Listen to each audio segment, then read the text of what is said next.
Third article में मैंने इसको अंडरलाइन किया था। आप ये सारे फंक्शन एक ही पे अप्लाई भी कर सकते हैं। जैसे मैं इसको स्ट्रॉन्ग भी करता हूँ, मैं इसको इटैलिक साइज भी करता हूँ और मैं इसको अंडरलाइन भी करता हूँ। तो ये मैंने इसको कर दिया। अब एक चीज़ ध्यान में यहाँ पे मैं रखनी, मैंने यहाँ पे लिखा है, देखें आपने, मैंने स्ट्रॉन्ग और EMU लिखा, 3 टैग्स। तो जिस टैग्स में ये ओपन इस तरह हुआ कि सबसे पहले स्ट्रॉन्ग ओपन हुआ, फिर EM, फिर U टैग ओपन हुआ। तो जब ये क्लोज होंगे तो सबसे पहले जो इनर आपने लास्ट आपने ओपन किया वो सबसे पहले क्लोज होगा। तो U सबसे पहले क्लोज हुआ, उसके बाद EM, उसके बाद ये स्ट्रॉन्ग। इसको सेव किया, पेज को रीलोड किया, तो आप देखें ये सारी जो ये बोल्ड भी है, इटैलिक भी है और अंडरलाइन भी है। तो ये जो टाइप होती है कंटेंट्स टैग्स की, स्ट्रॉन्ग टाइप या ये, इनको हम कहते हैं इनलाइन टैग। मतलब ये जैसे ए टैग है कि ये ए टैग जो होता है ये फुल स्पेस, फुल ब्राउज़र की विड्थ नहीं लेता, ब्लॉक नहीं बनाता, बल्कि ये एक इनलाइन स्टाइल है।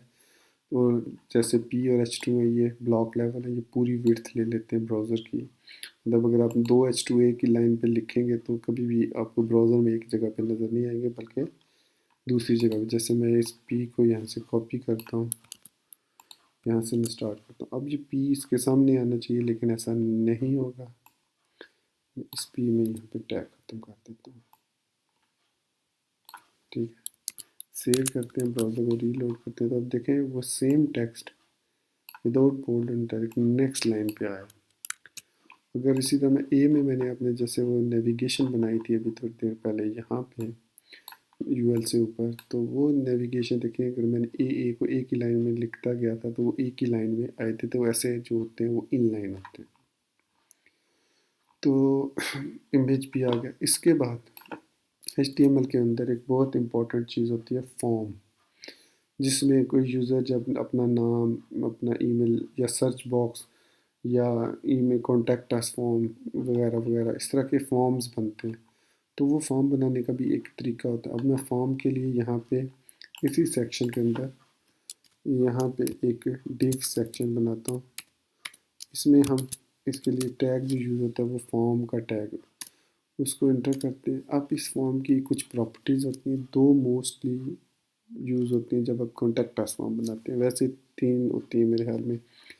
तो 2 यूज़ होती है, एक होती है एक्शन और एक होती है मेथड। ये 2 इम्पोर्टेंट होती हैं। ठीक है, बाय डिफ़ॉल्ट जो होता है एक्शन जो इसका होता है वो वही फाइल होती है जो करंटली ओपन होती है। जिस जगह पे वो फॉर्म, अगर आप कुछ नहीं देंगे तो वो वही फॉर्म, वही पेज ओपन होगा जो करंटली है। और by default method get method होता है।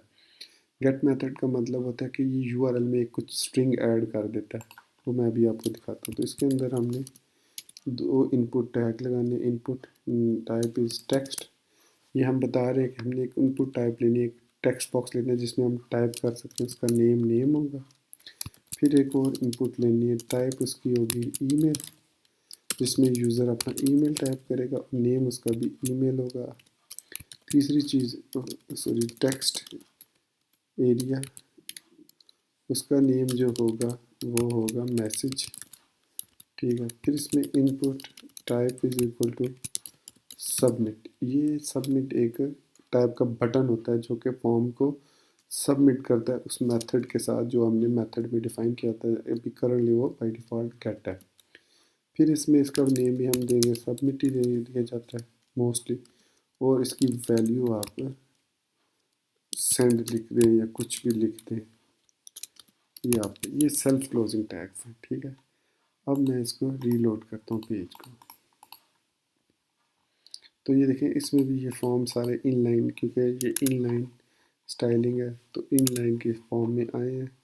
सारे फॉर्म छोटे छोटे हैं, आप इसको पकड़ के बड़ा भी कर सकते हैं, लेकिन फ़िलहाल ये इसी तरह आ रहे हैं। तो इसको हम बाद में स्टाइलिंग करना सीखेंगे कि इस फॉर्म को कैसे हम स्टाइल कर सकते हैं। वो भी, ये भी अब बेसिकली मैं इसको सबमिट करके बता भी देता हूँ। solution.info हेलो, और मैं इसको सेंड पे क्लिक करूँगा तो देखिए आपका वो पेज जो है वो दोबारा रीलोड हो गया।